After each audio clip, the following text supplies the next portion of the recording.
দেখতে থাকো। আজকে তো এমনি বাসি কাজকর্ম সব হয়ে গেছে। এখন এই যে কুয়ো থেকে জল তুলবো, কাপড়গুলো কাচবো। আর এই যে মুরগির ঘরে ডিম আছে নাকি, মুরগির ঘরে দেখি ডিম যদি দিয়েছে। হাঁস মুরগিগুলো এখন তো ঘরেই আছে, হাঁসগুলো ঘরেই আছে, দেখি যদি ডিম আছে। তো এখন পুকুরে জল নেই বলে ছাড়া হয়নি, কারণ ওই যে ছাড়ছি আর অন্যদিকে লোকের মানে পাশের বাড়ি আর অন্যদিকে চলে যাচ্ছে।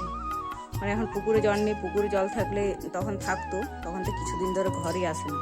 আর এখানে ঘরে এসে এদিকে ওদিকে চলে যাচ্ছে, ওই জন্য ছাড়া হয়নি। দেখি একটু বেলার দিকে যদি ছাড়ি তো ছাড়বো, দেখি দিয়েছি। এগুলো বার করাই মুশকিল। আর একটা দূরে আছে, ওটা আবার কি করে বার করবো। এই যে এতগুলো ডিম ছিল, কত কষ্ট করে যে বার করলাম। অনেকগুলো ডিম, প্রায় 8টা ডিম আছে। 8টা ডিম ছিল একদম ভেতর দিকে, সামনের দিকে তো 3টা দেখতে পেলাম, প্রথমে দেখালাম। আর একদম ভেতর দিকে অনেক কষ্ট করে এই ডানটির ধরে টেনে নিয়ে এলাম। তো এই যে 8টা ডিম এখন নিয়ে গিয়ে এগুলো ভিজতে দেবো। দেখি মুরগির কাছে আছে কিনা। মুরগিগুলো তো চিৎকার করছে, দেখি মুরগির কাছেও থাকতে পারে। মুরগির কাছেও একটা দেখা যাচ্ছে, দেখি আবার আছে নাকি। আছে, আর একটা আছে। ডিমগুলো নিয়ে ওরা বসে আছে, এই যে বেরোচ্ছে,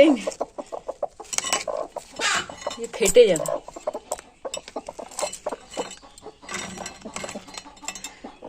আরো আছে নাকি কে জানে। এই দুটো বের করলাম, 3টে বের করলাম, আরো আছে নাকি দেখি। আর নেই। আর বাকি মুরগিগুলো কোথায় দিয়েছি কে জানে। এগুলো তো নেই। এই যে ডিমগুলো দেয় আর ভেঙে ভেঙে দেয়, এই যে ভাঙা ভাঙাগুলো পড়ে আছে। ওকে, 3টে তো পেলাম। হাঁসের ডিম আর মুরগির ডিমের কতটা তফাৎ। মুরগির ডিমগুলো কত ছোট ছোট, কিন্তু হাঁসের ডিমগুলো কত বড় বড়। আর হাঁসের ডিমগুলো খেতেও টেস্টি হয়, মুরগির ডিমগুলো খেতে টেস্টি হয়, কিন্তু মুরগির ডিম ছোট অল্প হয়। আর হাঁসের ডিমগুলো একটা ভেঙে অমলেট করলে অনেক বড় হয়। তো এগুলো নিয়ে যাব আবার কিসে, দেখি একটা জায়গা নিয়ে আসি। দাঁড়া, কুড়িয়ে না, এটা তো কুড়িয়ে না। এই যে জায়গা নিয়ে এলাম, এটা তো সবগুলো আস্তে আস্তে ভেঙে যাবে। চলো, ভেঙে যাবে, ওরকম করো না, ভেঙে যাবে। আস্তে আস্তে আস্তে আস্তে। হ্যাঁ, বাবা হ্যাঁ, আস্তে আস্তে দাও। একটা দাও, আমি একটা দিচ্ছি। হ্যাঁ, চলো চলো চলো। ভাঙি দিলিস টেপরা, ওই ফাটে গেছি। ওর ভাজা করবো। যে হাঁস মুরগি মিলে 11টা ডিম পেলাম। তো এখন এগুলো ভিজতে দেবো জলে, ভিজতে দিয়ে ধোবো। এই যে ডিমগুলো নিয়ে এসে, আর বিট্টু যা করছে না, ডিমগুলো হাতে নেবে বলছি।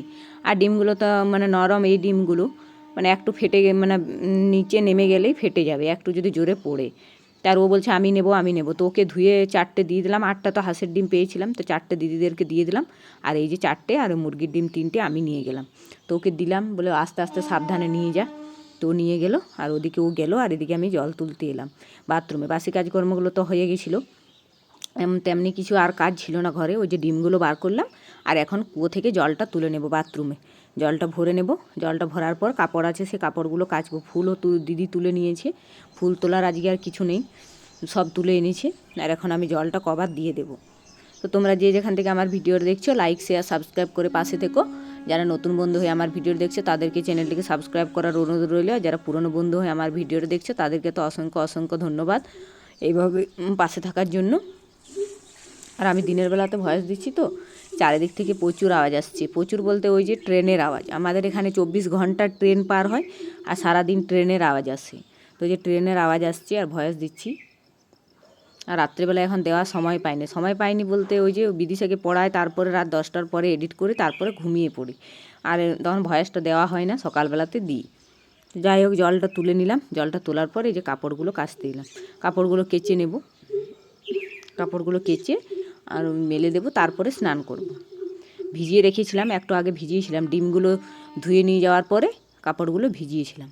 তো কাঁচা হতো এতক্ষণ, কিন্তু ওই যে এখানে সে ওই পাশের বাড়ি থেকে যারা আসে ধুতে, ওরা জল তুললো, মানে বাসন ধুলো, ওই জন্য আমার দেরি হয়ে গেলো ধুতে। তো যাই হোক, বেশি কাপড় ছিল না আজকে। ওই যে পরার বিদিশা বিট্টুর কটা জামা কাপড় ছিল, আর আমার ছিল এগুলোই। বেশি নেই তো, কাঁচা হয়ে গেছে। এখন এগুলো অনেকবার জল তুলে তুলে ধুতে হবে, 2-3 বার করে মানে প্রায় ধুতে হয়। কুয়োতে কাচলে এরকমই অসুবিধা হয়। পুকুর ঘাটে জলটা তো নেই, ওটা আর এখন পাবো না, এখন যতক্ষণ না বর্ষা নামি। তারপরে ওই যে বড় পুকুরে গেলে ভালো কাছাকাছি হয়, তো বড় পুকুরে আমি আর যেতে পারি না। বিট্টু থাকে তো ঘরে, ওকে রাখার কেউ থাকে না। বিদির সাথে স্কুল চলে যায়, তো ও কার কাছে থাকবে, ওই জন্য আমি আর যাইনি, ঘরেই কাছাকাছিগুলো করি। এখন ওই যে কেচে এলাম, কেচে এসে আর এই যে এখন মেলে দিচ্ছি। আর এখন প্রত্যেক দিন বিকেল হচ্ছে বৃষ্টি, আর সকাল হচ্ছে, সকালবেলার দিকে রোদ দিচ্ছে না, বেলার দিকে একটু রোদ দিচ্ছে, আর ঠান্ডা ঠান্ডা লাগছে। মেঘলা মেঘলা মানে করেই আছে। এই যে এখনও পুরো রোদ দেয়নি, একটু হালকা হালকা করে রোদ দিচ্ছে। আর একদম পুরো চারিদিকে মেঘলা করে আছে, একটু বেলার দিকে রোদটা দেবে, কিন্তু তারপরে বিকেল হবে, সেই বিকেলে আবার মেঘ চলে আসছে। মানে এরকম হচ্ছে এখন প্রত্যেক দিন। আর কদিন ধরে প্রায় 15-20 দিনের কাছাকাছি এরকম হয়ে গেল। কিছুদিন রোদ দিল, তখন ওই যে চালগুলো ভালোই শুকানো হয়ে গেছে, কিন্তু আরও 1 বস্তা চাল আমার শুকাতে বাকি আছে। কিন্তু এরকম মেঘে মানে চাল শুকানোই যাবে না। যখন এবারে গ্রীষ্মকাল, প্রচুর গ্রীষ্মকালে গরম পড়বে, তখনই আমাকে শুকোতে হবে, কিন্তু তখন খুব কষ্ট চাল শুকোতে। তখন এত রোদের তাপ, তারপরে আবার গরম সেই সময় খুব। তো কী করবো, এখন তো মেঘলা মেঘলা মানে করেই আছে, এমনিতে তো চাল শুকোবে না, ওই জন্য আমি আর এখন চালগুলো ছানিনি।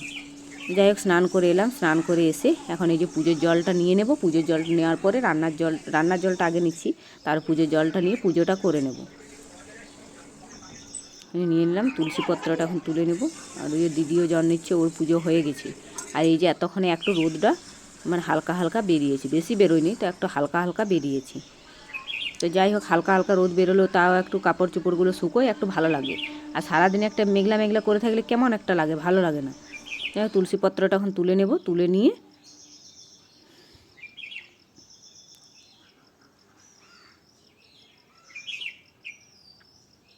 পুজোটা দিয়ে এলাম ঘরে। তুলসী পত্রগুলো তুলে নিয়ে গেলাম, ফুল ঠাকুরকে জল খাবার সব কিছু দিয়ে এলাম।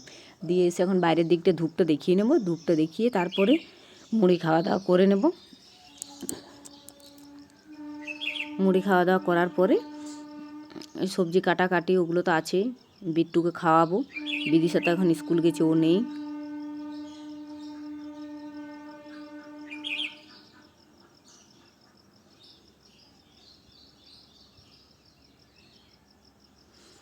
যে এসে সবজিগুলো কাটতে বসলাম। সবজি বলতে ওই যে লাউ ছিল, ওই লাউয়ের তরকারি করব। আর ওই যে এঁচোড় কেটেছিলাম, এঁচোড়টা স্নান করার আগে আমি কেটেছিলাম, কারণ ওটা স্নান করার পরে কাটলে মানে চিড়চিড় ভাব কেমন একটা হাতগুলো লাগে। আর স্নান করার আগে কেটে তারপরে হাতগুলো তেল দিয়ে পরিষ্কার করে নিয়ে তারপরে স্নান করলাম, তো ওটা ঠিকই হলো। আর এখন এই যে লাউটা কেটে নেব, লাউটা কেটে নিয়ে রান্নাটা বসাবো।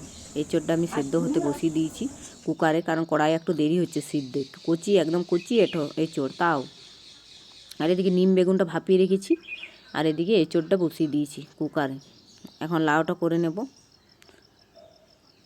লাউটা করবো না, আগে এঁচোড়টা করব, তারপর লাউটা পরে করব। তো এই যে তেল গরম হতে দিয়ে দিয়েছি, একটা শুকনো লঙ্কা ফোড়ন দিয়েছি, একটু হলুদ দিলাম, মশলাটা ভাজবো তো। যে আদা রসুন পেঁয়াজটা দিয়ে দিলাম। আদা রসুন পেঁয়াজটা দেওয়ার পরে এঁচোড়টা দেবো।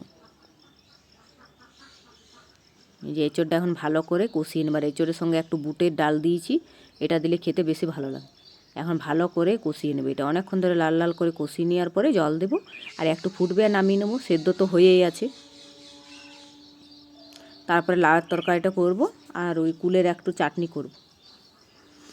আর ডিম সেদ্ধ করে রেখেছি বিদিশা বিট্টুর জন্য। আজকে আর ডিমের অমলেট করব না, ওদের জন্য 3টে ডিম সেদ্ধ করে দিয়েছি। 3টে মানে আমাদের 3জনের, আমার একটা, বিট্টুর, বিদিশা, 3জনের ডিম সেদ্ধ করেছি। ওই যে মুরগির ডিমগুলো পেয়েছিলাম 3টা, ওগুলো সেদ্ধ করেছি।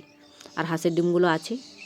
এই যে এঁচোড়টা ভালো করে ভেজে বসিয়ে দিয়েছি, এখন একদম একটু ফুটবে আর নামিয়ে নেব। এই যে হয়ে গেছে, বেশি ঝোল ঝোল করবো না, হালকা হালকা ঝোল থাকবে। আর এই যে মশলাটা কষে নিচ্ছি, তারপরে লাউটা দিয়ে দেবো। লাউটা দিয়ে রান্না করে নেওয়ার পরে কুলের চাটনি করব। যে কুলটাও দিয়ে দিয়েছি।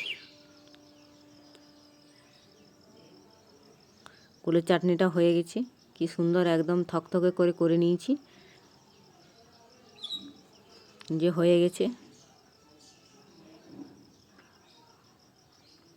তো সব রান্নাবান্নায় কমপ্লিট। অত ভালো করে কিছু দেখাতেই পারলাম না, কারণ সেই সময় আমার একটু কাজ থাকে, তো ভিডিও এডিট করার, মানে এডিট করি না, আপলোড দিই, ওই জন্য আমার অনেক কাজ থাকে সেই সময়। রান্না করি একদিকে আর একদিকে আপলোড করি, ওই জন্য অনেকটা মানে সময় পাওয়া যায় না। তো এই যে রান্নাবান্না হয়ে গেছে, এঁচোড়ের তরকারি, কুলের চাটনি, আর এই যে নিম বেগুন করেছি, তারপরে করেছি লাউয়ের তরকারি।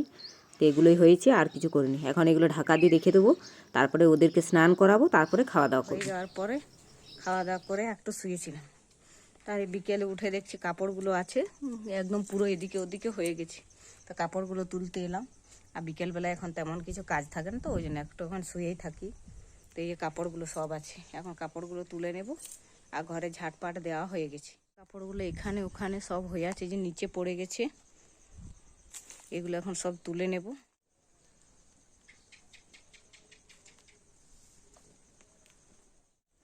যে কাপড়গুলো সব তুলে নিলাম, এখন ঘরে গিয়ে পাট করব, তারপরে সন্ধে দেবো। এখন তো কোনো বিকেলবেলা কাজ থাকে না তেমন, ওই বিট্টুর একটু খাবার তৈরি করব, তাহলে হয়ে যাচ্ছে। দেখা হবে নেক্সট ভিডিওতে। ভিডিওটা ভালো লাগে থাকলে একটা লাইক শেয়ার সাবস্ক্রাইব করে পাশে থাকবেন।